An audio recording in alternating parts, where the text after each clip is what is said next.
श्री स्वामी समर्थ. चला आपल्याला उद्या इडली बनवायची, म्हणून आपण हे ना 2 फुलपात्रे तांदूळ घेतलेले आहे आणि 1 फुलपात्र हो का इथं डाळ घेतलेली आहे.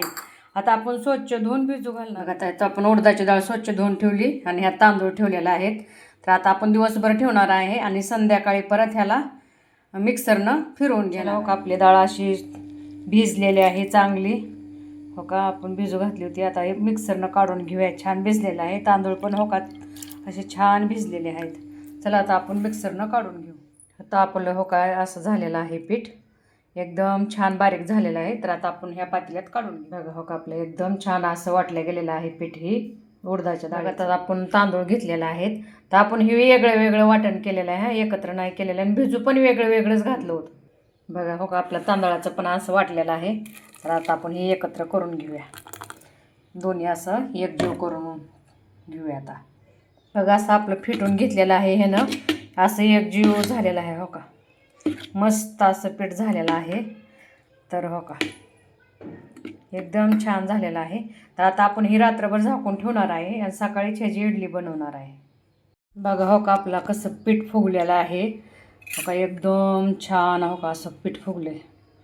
तर आता आपण ह्याला इडली बनवून घेणार आहे आणि हो का इथं आता सांबारची तयारी करणार आहे.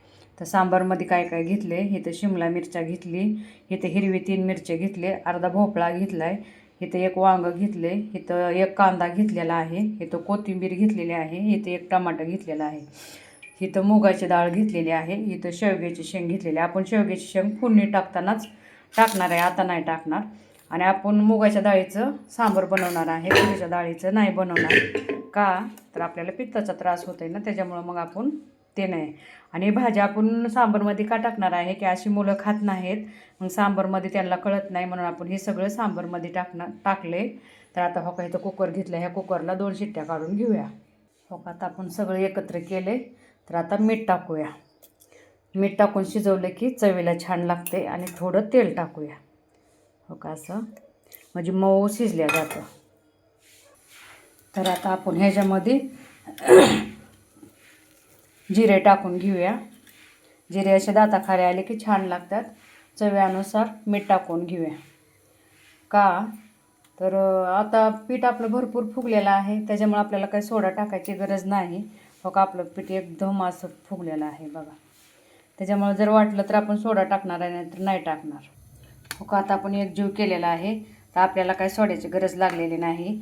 हिवाळ्या आणि पावसाळ्यातच सोडा टाकायची गरज लागते. हो का इथं आपण इडलीचं पात्र ठेवलेलं आहे, त्याच्यामध्ये पाणी टाकले आणि त्याच्यामध्ये लिंबू टाकलेला आहे. तुम्ही चिंच पण टाकू शकता का की ती भांडं काळं होऊ नये म्हणून. हो का आता आपण ह्याला पात्राला तेल लावून घेतलेलं आहे. आता आपण भरून घेऊया. तर हो का आपले भांडे भरलेले आहेत, आपण एक एक एक एक ह्याच्यामध्ये ठेवून घेऊया असं मस्त.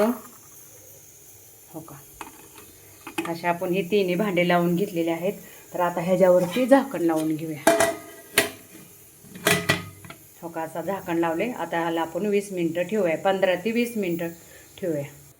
बघा शिजून असं झालेलं आहे आपलं सांबार. चला आता आपण इथं कढई ठेवून घेऊया. आता ह्याच्यामध्ये फोडणी टाकायची ना, तर तेल टाकून घेऊया. हो का आता आपण तेल टाकून घेतलेलं आहे. तर आता आपण मोहरी टाकून घेऊया. हो का आपण जिरे टाकून घेऊया. व कसे कढाई लागले. लसूण टाकून घेऊया.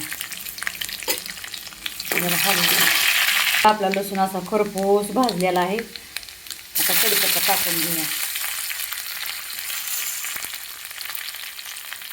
थोडी हळद टाकून घेऊया. थोडी लाल मिरची घालून घेऊया. आपण त्यात हिरवी मिरची टाकली ना, थोडी घरचा मसाला आहे लाल. आपण थोडं चवीनुसार मीठ टाकून घेऊया. त्यात मीठ टाकलेलं आहे. आता सांबार टाकून घेतलेला आहे. आता आपण शेवग्याची शेंग टाकून घेऊया. आता त्याच्यामध्ये शेवग्याची शेंग नाही टाकायची, ती लय गाळ होती, म्हणून आता शिजताना टाकायची. चला आता इथं बघूया इडली आपली कशी झाली ती. हो का आपली इडली झालेली आहे, काढून घेऊया. सांबार मसाला घालून घेऊया. हो का बघा आपलं सांबार असं मस्त शिजायला लागलेलं आहे. आता वरून कोथिंबीर टाकून घेऊया आपण. चला माझ्या मैत्रिणींनो, इडली सांबारची डिश झालेली आहे. तुम्हाला कशी वाटली तर तुम्ही मला कमेंट करून सांगा.